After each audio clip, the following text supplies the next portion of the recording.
गुरुर्ब्रह्मा गुरुर्विष्णु गुरुर्देवो महेश्वरः गुरुर्साक्षात् परं ब्रह्म तस्मै श्री गुरुवे नमः।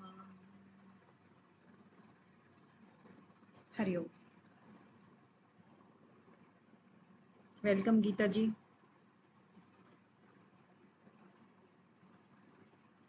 प्रणाम मैम।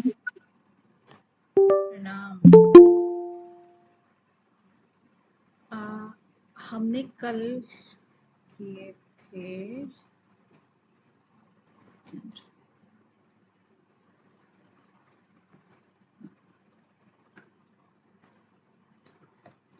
50 किए थे कल हमने। यस मैम 50 तक करे थे। योग की बहुत ही महत्वपूर्ण परिभाषाएं हमने कल देखी थी। योग की परिभाषाएं जो हर जगह हमें देखने को मिलती हैं। 48 नंबर है श्लोक और 50 नंबर श्लोक है। इसमें समभाव के द्वारा किए गए कर्मों को ही समत्वम योग कहा है। और इस समता का भाव आते हुए जो भी हम कार्य करते हैं, जो कर्म करते हैं, वो ही हमारे कुशल कर्म बन जाते हैं। कुशलता पूर्वक कर्म करने की जो योग्यता हम में आती है वो योग के अंदर स्थित होने के बाद ही आती है।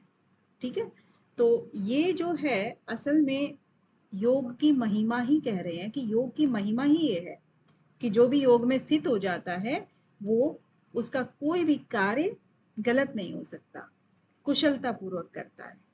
ठीक है, तो अब ये कह रहे हैं कि पीछे जो श्लोक में इसने कहा कि भगवान क्या कह रहे थे, योग के अंदर कुशलता, और उसी की पुष्टि आगे करते हैं। अगले एग्जाम्पल्स दे रहे हैं। फिर इसमें क्या कहते हैं 51 वाले में, कर्मजम बुद्धि युक्ता ही फलम त्यक्त्वा मनीषिणः जन्म बंध विनिर्मुक्ता पदम गच्छन्ति अनामयम। अब क्या कह रहे हैं, कर्मजम। कर्मजम क्या होता है? कर्मजम मतलब जो कर्मजन्य होते हैं, यानी कि जिनके द्वारा कर्म जन्म लेते हैं, यानी कि कर्म का फल। यहां पर कर्म का मतलब कर्म का फल जो होता है वो। बुद्धि युक्ता ही फलम त्यक्त्वा, जो बुद्धि युक्ता लोग होते हैं, जो बुद्धि यानी कि योग के अंदर जो स्थित मनुष्य होते हैं, उनकी बात कर रहे हैं कि वो समता पूर्वक जो भी कार्य करेंगे तो वो इन सब को त्याग देते हैं। कारण क्या है कि जो भी समता युक्त जो भी मनुष्य होते हैं, योग में स्थित जो मनुष्य होते हैं, वो कर्मजन्य फल का त्याग त्यक्त्वा कर देते हैं। ठीक है, जो बुद्धिमान साधक होते हैं उनकी बात कर रहे हैं। और जन्म बंध, जो जन्म के बंधन के अंदर जो पड़े रहते हैं, विनिर्मुक्ता। विनिर्मुक्ता मतलब उनसे मुक्त कर दिए जाते हैं, हम उनसे मुक्त हो जाते हैं। और पदम, पदम मतलब परमात्मा के शरण में आ जाते हैं वो। परम का मतलब पदम मतलब परमात्मा वाले पद के अंदर वो चले जाते हैं। और गच्छन्ति अनायम, अनामयम, और वो निर्विकार, यानी कि एक होता है विकार। विकार हम किस चीज को बोलते हैं? जिसके अंदर कोई भी सिम्टम्स दिखाई देते हैं, चाहे वो रोग के हों, चाहे राग के हों, द्वेष के हों, किसी भी तरह के हों, उसको कहते हैं विकारी आदमी है, क्रोधी आदमी है ना, मोही है, इस तरह से। तो और चाहे वो शरीर से रिलेटेड हो या मन से रिलेटेड हो, तो उसको विकारी बोलते हैं। और जब योग में स्थित हो जाता है कोई भी, तो वो निर्विकारी बन जाता है। निर्विकारी यानी उसके अंदर अब कोई भी गुण नहीं है, सभी गुणों से रहित हो गया है और वो निर्विकार पद को प्राप्त हो गया है। ठीक है, इसमें किंचित मात्र का भी कोई भी विकार नहीं रहा है। इसका कहने का मतलब यही है कि कर्मजम बुद्धि युक्ता ही फलम त्यक्त्वा मनीषिणः जन्म बंध विनिर्मुक्ता पदम गच्छन्ति अनामयम। तो अनामयम पद को प्राप्त हो जाता है। अनामयम पद मतलब परमात्मा का जो भी एक स्थान होता है, उसके पास चला जाता है। परमात्मा जैसे निर्विकार है तो वह भी निर्विकारी हो जाता है और जन्म बंधन से मुक्त हो जाता है। और किस लिए हो जाता है? क्योंकि उसने क्या किया था, जो कर्म सकाम थे उनको उसने त्याग दिया। तो वो कौन करते हैं? मनीषिण है। मनीषिण है मतलब जो कि बुद्धिमान साधक होते हैं उनको कह रहे हैं। तो वो जन्म बंधन से मुक्त हो जाते हैं। ठीक है, क्लियर है? आगे कह रहे हैं कि पूर्व श्लोक में जो बताया अनामय पद, क्योंकि देखिए अनामय पद बहुत बड़ा पद है, अनामय, अनामय, इस पद को पाने के लिए आगे क्रम कैसा होना चाहिए, क्रम कैसा होना चाहिए, उस चीज की यहां पर अब चर्चा करेंगे। यदा ते मोह कलिलम बुद्धि व्यतिरिष्यति तदा गतांसि निर्वेदम श्रोतव्यस्य श्रुतस्य च। तो यदा ते, यदा मतलब जब, जिस समय में, ते मतलब तेरी जो बुद्धि है वो मोह कलीलम, मोह कलीलम मतलब मोह रूपी जो आप तुम्हारा दलदल है, यानी कि इसमें कोई एक चीज से मोह नहीं होता है, एक से करोगे तो उससे रिलेटेड दूसरा, दूसरे से तीसरा, तीसरे से चौथा, इस तरह से बहुत प्रकार के इस संसार में मोह बन जाते हैं। कोई भी चीज को इंसान छोड़ना नहीं चाहता है तो वो दलदल का रूप हो जाता है। तो मोह रूपी दलदल मतलब मोह कलीलम। तो जिस समय में तेरी बुद्धि मोह के दलदल से, आगे क्या है, व्यतिरेष्यति, व्यतिरेष्यति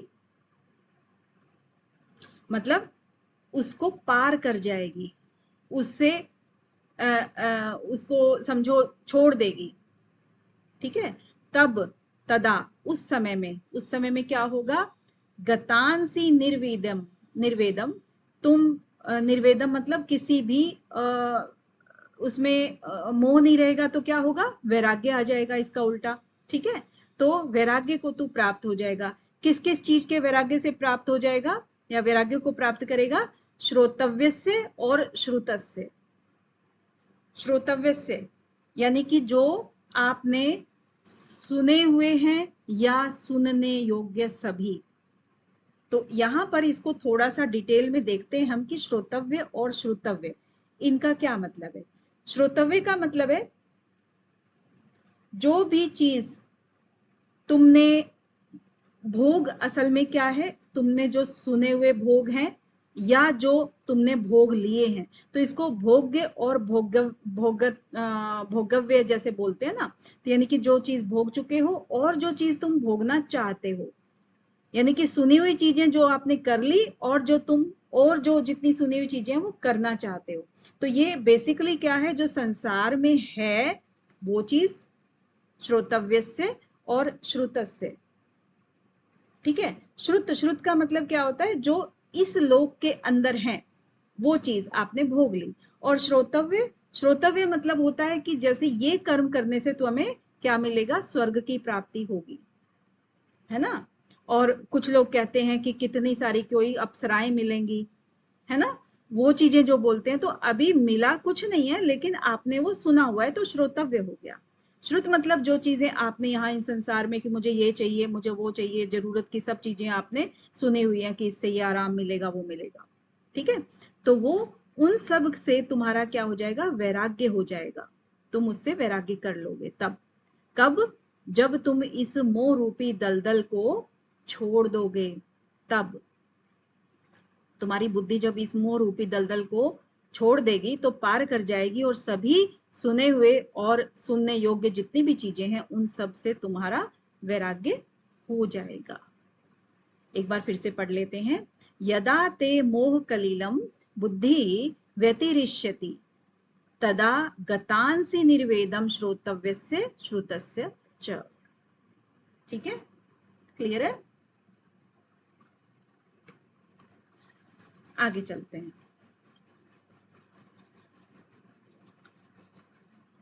इसके सेकंड चैप्टर के जितने भी पीवाईक्यूज बने हुए हैं ना, तो लास्ट क्लास में उसको डिस्कस कर लेंगे और लास्ट क्लास होपफुली फ्राइडे को हो जाएगी सेकंड चैप्टर की। नेक्स्ट आता है 53 वाला। 53 में क्या कह रहे हैं कि श्रुति विप्रपन्ना ते यदा स्थायस्ति निश्चला समाधौ अचला बुद्धि तदा योगम अवाप्स्यसि। तो श्रुति विप्रपन्ना, श्रुति क्या होती है? जो हम श्रुतियों के माध्यम से, यानी कि जो ग्रंथों के माध्यम से, है ना, जो हमारे वेद हैं, उपनिषद हैं, पुराण हैं, वो सब शास्त्र जो हमारे हैं उनके माध्यम से। तो श्रुति वो हो गया। विप्र प्रतिपन्ना, तो विप्र प्रतिपन्ना मतलब उनके मतभेदों से जो हमारी बुद्धि विचलित हो जाती है उसकी बात कर रहे हैं।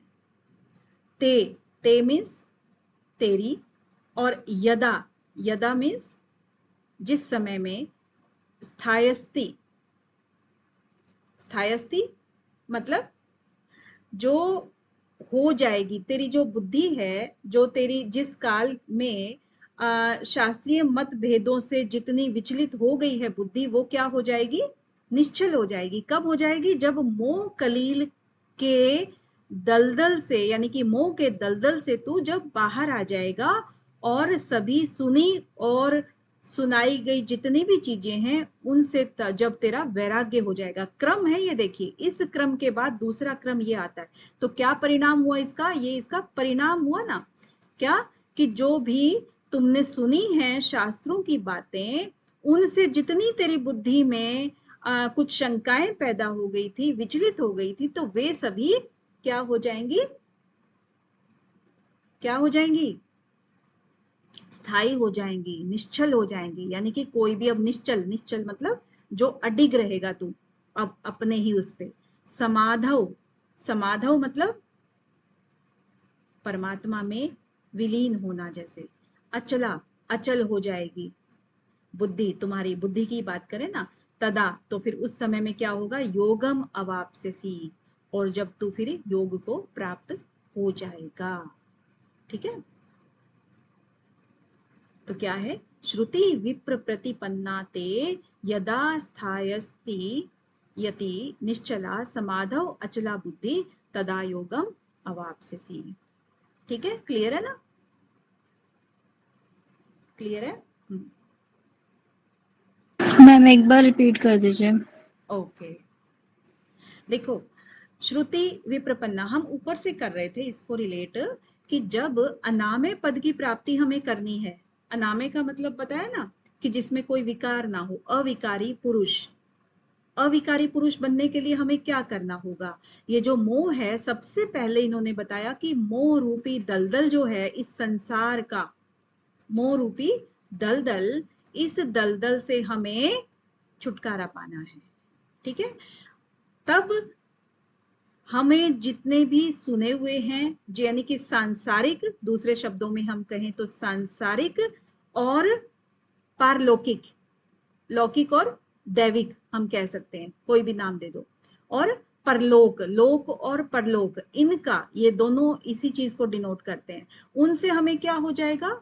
वैराग्य हो जाएगा। यानी कि हमें किसी चीज की भी चाहना नहीं रहेगी कि हमें स्वर्ग की प्राप्ति के लिए हम ये कर रहे हैं। इट मीन्स हमने कर्म का फल लेने के लिए ही कार्य किया। ठीक है, तो वो सब चीजों से तुम्हें वैराग्य हो जाएगा। अब वैराग्य लेने के बाद फिर कहते हैं कि जितने भी, एक और स्टेप आगे बढ़ के बोलते हैं, जितने भी तुमने शास्त्र पढ़े, श्रुति विप्र प्रतिपन्ना, जितने भी शास्त्र तुमने पढ़े उनसे कुछ तुम्हारे मन में शंकाएं पैदा हुई।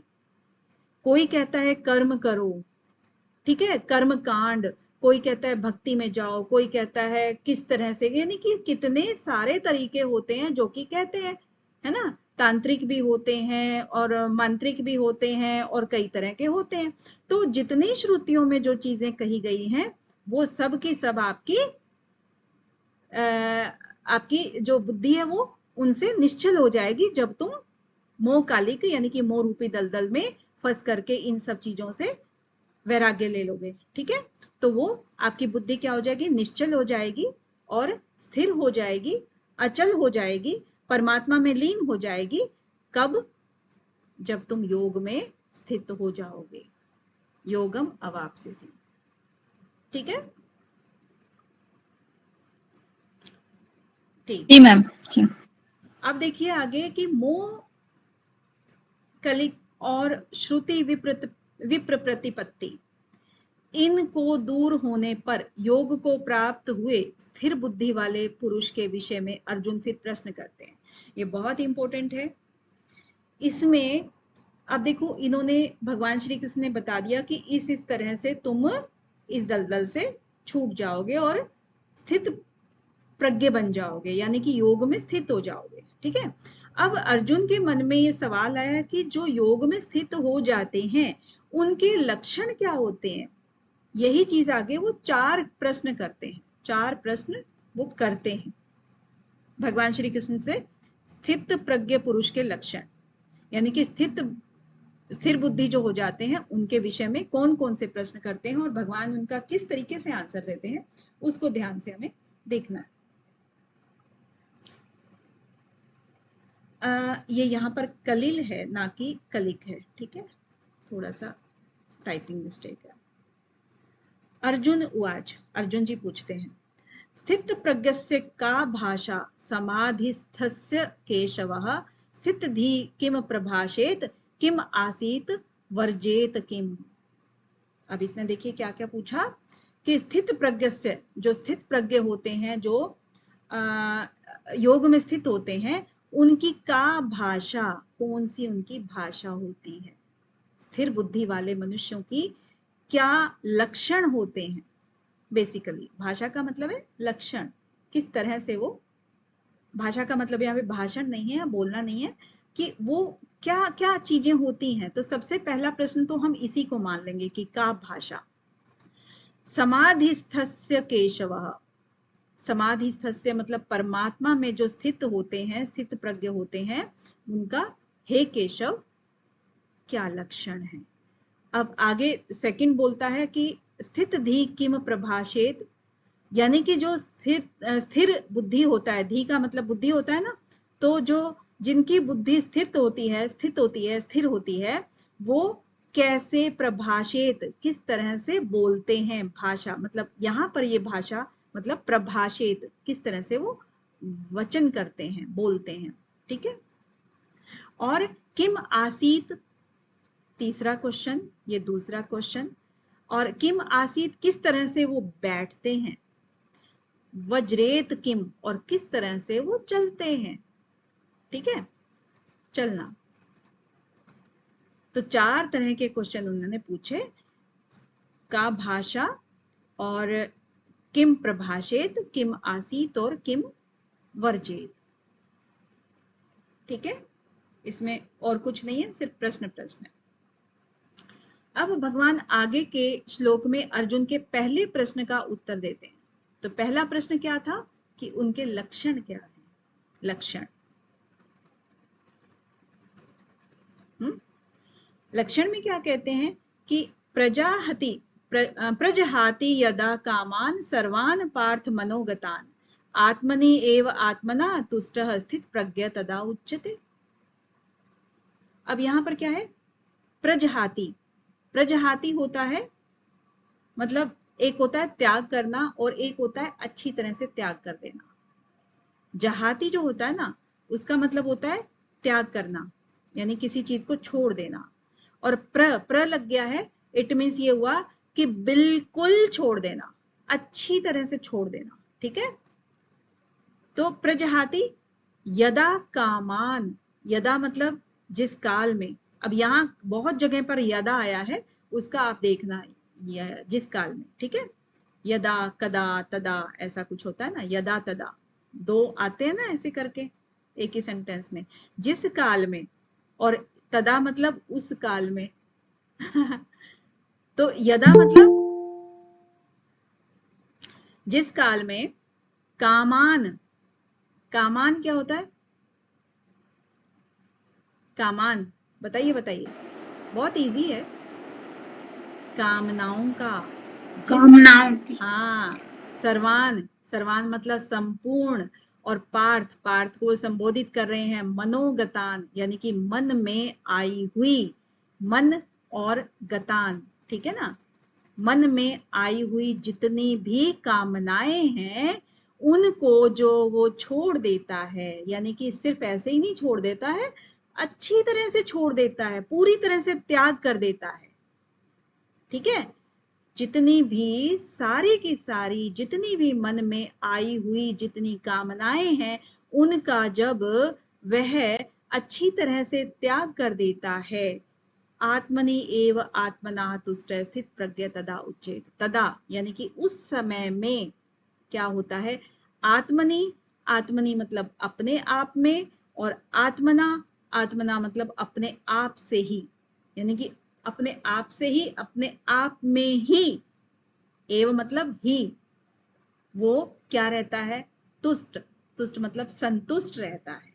तो उसी को हम क्या बोल देते हैं, स्थित प्रज्ञ बोल देते हैं, स्थिर बुद्धि बोल देते हैं।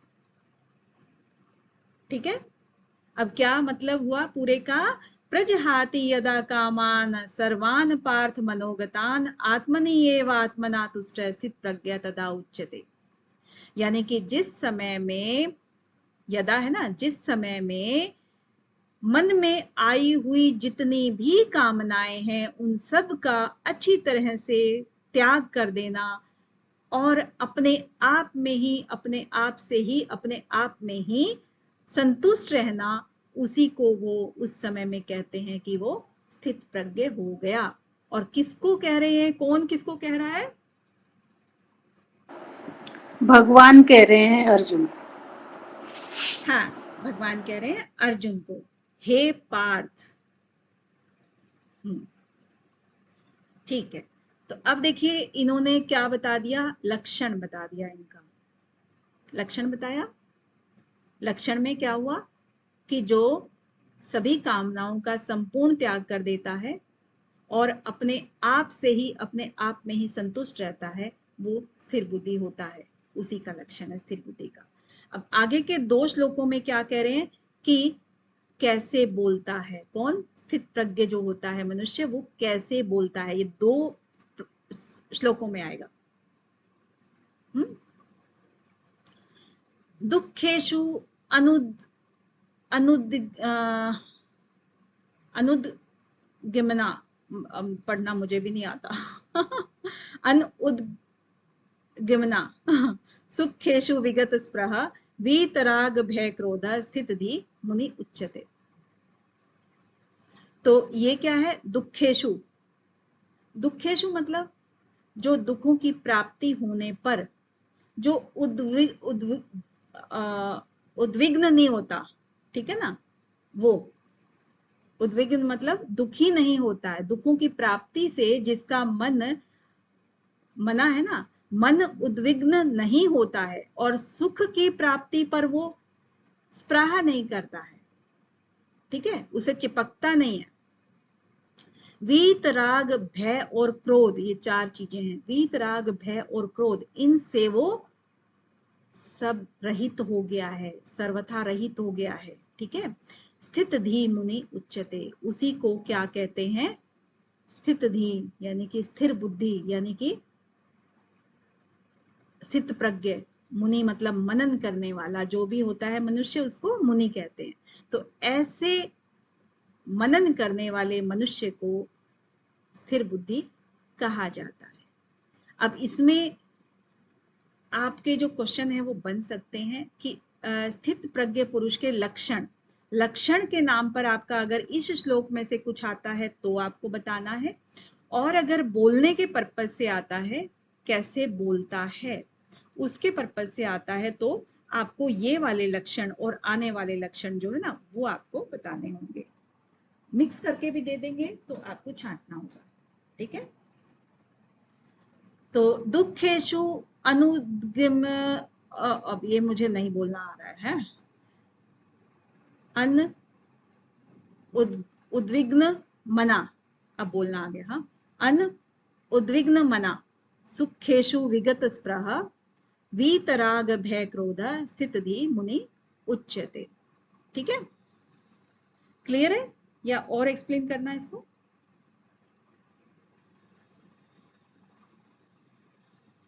मैम बीतराग बिना राग के और भय और क्रोध, ये 3 चीज है ना?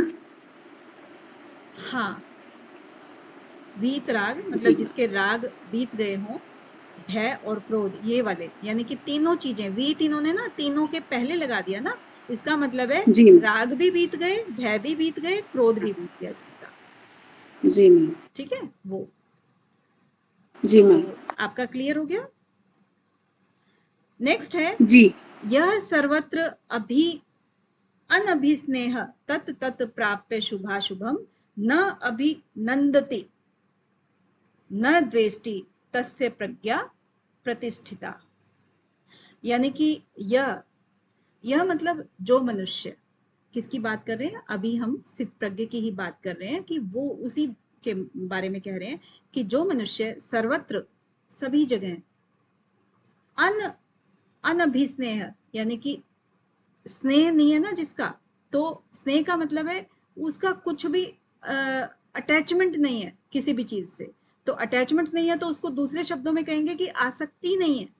आसक्ति रहित हुआ जो मनुष्य है, सब जगह जो है तत् तत् उस प्राप्य शुभाशुभम, यानी कि शुभ अशुभ को प्राप्त करके भी जो आसक्ति नहीं रखता है, यानी कि आसक्ति रहित हो जाता है, वह न अभिनंदति, न तो वह अभिनंदति यानी कि प्रसन्न होता है, और न द्वेष्टति, ना ही वो द्वेष करता है, तस्य प्रज्ञा प्रतिष्ठिता। इसका मतलब है कि उसकी प्रज्ञा जो है, उसकी बुद्धि जो है वो प्रतिष्ठित हो गई है, स्थिर हो गई है। ठीक है। यह सर्वत्र अनभिस्नेह तत् तत् प्राप्य शुभाशुभम, जब जब उसको शुभ और अशुभ की प्राप्ति होती है और वो उससे क्या होता है, डिटैच रहता है, आसक्ति नहीं करता है, यानी कि शुभ के अंदर वो खुश नहीं होता है और अशुभ के अंदर वो दुखी नहीं होता है, सभी जगह यानी कि हर समय वो जब यही करता है, ना वो अभिनंदती नंदती, ना वो खुश होता है, ना वो द्वेष करता है, तस्य प्रज्ञा प्रतिष्ठिता, तब उसकी प्रज्ञा को मानना चाहिए कि वो प्रतिष्ठित हो गई है, स्थिर हो गई है। जी हाँ जी, रंजना जी। जी मैम, सही है। सही है, ओके। जी। अब देखिए नेक्स्ट है, अब इस श्लोक में स्थित प्रज्ञ कैसे बैठता है। अब बोलने वाला इन्होंने बोल दिया, इसके आप सारे लक्षण देख लेना, कौन कौन से लक्षण हैं वो आपके बोलने वाले में आएंगे, और वो पहले वाले आपके किसके थे, लक्षण के थे। अब तीसरा जो प्रश्न है कि वो बैठता कैसे है, किस तरह से बैठता है। हालांकि इनसे अभी प्रश्न बने नहीं है, लेकिन यूजीसी क्योंकि अभी धीरे धीरे करके डीप जा रही है, कुछ पता ही नहीं होता है कहाँ से प्रश्न बना दे, तो हमें देखना तो पड़ेगा। क्या कहते हैं किस तरह से बैठता है, यदा संहर्ते च अयम कूर्म अंगानी इव सर्वशः इंद्राणी इंद्रिये इंद्रियार्थेभ्य तस्य प्रज्ञा प्रतिष्ठिता। अब देखिए, यदा, यदा मतलब जिस काल में, जिस, जब, जब का मतलब है एक कंडीशन है कि कब, जब वो स्थित प्रज्ञ होता है तब। यदा संहर्ते, संहर्ते मतलब समेट लेता है, च अयम कूर्मा, अयम मतलब ये जो कर्म योगी है इसकी बात कर रहे हैं, अयम, अयम मतलब हम बात ही किसकी कर रहे हैं, जो कर्म योगी है, यानी कि शरीर है तो कर्म तो करेगा, लेकिन उसको कोई भी तरह का आसक्ति नहीं है कहीं से भी। ठीक है, वो क्या करता है, वो सभी कुछ किस तरह से समेट लेता है, ईव जैसे कि, कूर्म अंगानी सर्वशः, जैसे कि जो कूर्म है, जो कछुआ है, अपने सभी अंगों को समेट लेता है, वैसे ही इंद्रियाणी इंद्रियार्थेभ्य, वो अपनी इंद्रियों को, अपनी इंद्रियों के विषयों से, यानी कि इंद्रियों का जो अर्थ होता है, अर्थ क्या होता है इंद्रियों का, उनके विषय, तो अपने विषयों से अपनी सभी इंद्रियों को समेट लेता है, सहरते समेट लेता है, जैसे कि कछुआ अपने सभी अंगों को समेट लेता है। उस समय में तस्य प्रज्ञा प्रतिष्ठिता, उस समय में उसकी जो प्रज्ञा है, उसकी जो बुद्धि है वो स्थिर हो जाती है, प्रतिष्ठित हो जाती है। ठीक है, इंपॉर्टेंट श्लोक है। इसमें अभी जी तक जो प्रश्न आया है वो कैसे आया है कि एक कर्म योगी की या एक स्थिर बुद्धि वाले की या स्थित प्रज्ञ की के लिए एग्जाम्पल किसका दिया गया है, तो कूर्म और बहुत सारी चीजों को बताया गया है, जिस तरह से इंद्रियां, और वो लैंग्वेज कोई भी चेंज कर देंगे। तो यदा संहरते च अयम कूर्मः अंगानि इव सर्वशः इंद्रियाणि इंद्रियार्थेभ्य तस्य प्रज्ञा प्रतिष्ठिता। ठीक है। अब देखिए, केवल इंद्रियों का विषयों से हट जाना ही स्थित प्रज्ञ का लक्षण नहीं है, इसको आगे के श्लोक में बताते हैं। ठीक है। अब इसमें जो लक्षण की बात यहां पर कर रहे हैं ना, अब हम ये भी देखेंगे कि कहीं कहीं पर ये बोला है कि जैसे इन्होंने 4 प्रश्न पूछे, लक्षण क्या है, बैठता कैसे है, बोलता कैसे है, चलता कैसे है। तो देखा जाए तो ये बोलना, बैठना, चलना, ये सब लक्षण का ही पार्ट होते हैं ना। लेकिन क्योंकि उसके लिए एक अलग श्लोक दिया हुआ है, इसलिए हमने चौथा क्वेश्चन वैसे ही बोल दिया, अदरवाइज ये 3 चीजें मेन होती हैं। तो अब क्या है कि उसका जो केवल इंद्रियों का विषय से हट जाना ही स्थित प्रज्ञ का लक्षण नहीं है। आगे के श्लोक में फिर बताते हैं, क्या बताते हैं जी, विषया विनिवर्तन्ते निराहारस्य देहिना रसवर्जम रसः अपि अस्य परम दृष्ट्वा निर्वर्तते। अब क्या कह रहे हैं कि विषया का मतलब है विषय जो होते हैं उनकी बात कर रहे हैं। विनिवृतन्ते यानी कि वो तो निवृत्त हो जाते हैं विषय तो, ठीक है। अब निराहारस्य देहिन, और जो निराहारी होते हैं, निराहारी मतलब इंद्रियों को विषय से जो हटा ले, यानी कि देहिना का मतलब है मनुष्य की बात करें, जो देह में रहता है उसकी बात करें, तो वो निराहार यानी अपनी इंद्रियों को विषयों से हटा भी देगा, विषय पूरी तरह से हट भी जाएंगे। ठीक है।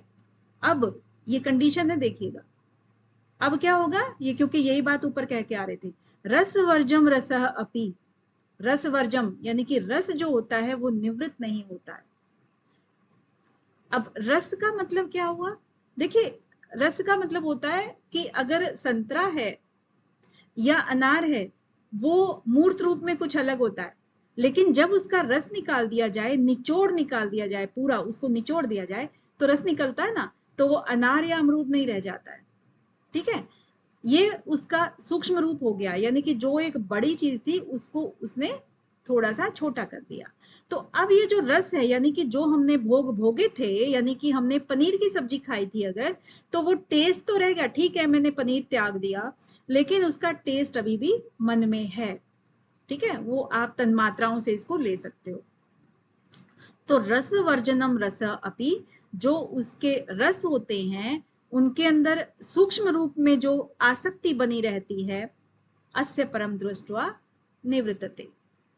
तो यहां पर जो कहते हैं ना कि जो उस तरीके से इस स्थित प्रज्ञ मनुष्य का जो परमात्म तत्व है, जो परम, वो जो है ना, वो दृष्टवा, उसका अनुभव होने से ही वो क्या होता है, निवृत्त होता है। जब परमात्म तत्व का अनुभव होता है तभी वो निवृत्ति होती है उसकी, यानी कि संसार में उसकी रस बुद्धि जब नहीं रहेगी तभी वो परमात्म तत्व को प्राप्त कर सकता है, और उसका अनुभव हो गया तभी वो रस अपि, जब उसका पूरे रसों का जब वो वर्जन कर देगा, छोड़ देगा, तभी वो उस परमात्म तत्व को देख करके वो पूरी तरह से उससे निवृत्त हो सकता है।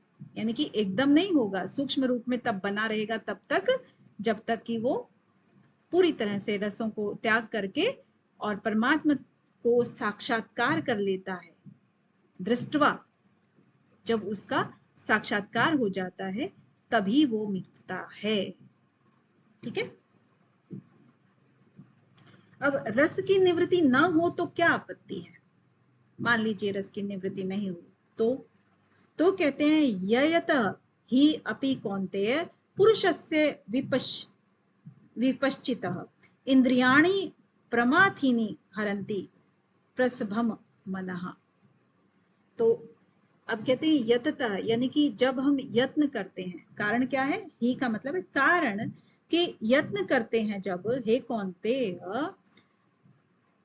अब मनुष्य पुरुषस्य विपश्चित, विपश्चित मतलब विद्वान, यानी कि जो भी इंद्रियां इतनी प्रबल होती हैं, क्योंकि क्या होता है, इंसान तो वश में करने की कोशिश करता है, प्रयत्न करता है, ठीक है, लेकिन इंद्रियाणी प्रमाथिनी, इंद्रियां जो है वो क्या होती हैं, प्रमथनशील होती हैं, यानी कि वो हावी हो जाती हैं, हरंती वो हर लेती हैं, किसको, प्रसभन मन है, और मन को बलपूर्वक हर लेती हैं, ठीक है।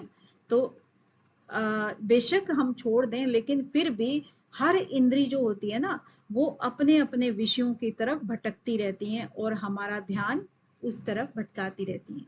कोई भी इंद्री कभी भी एक्टिव हो जाती है, आंख कोई सुंदर चीज देखती है, उसको पाने की इच्छा करती है, ठीक है, और इसी तरह से हमें हर तरह के का आप इंद्रियों का विषय ले सकते हो।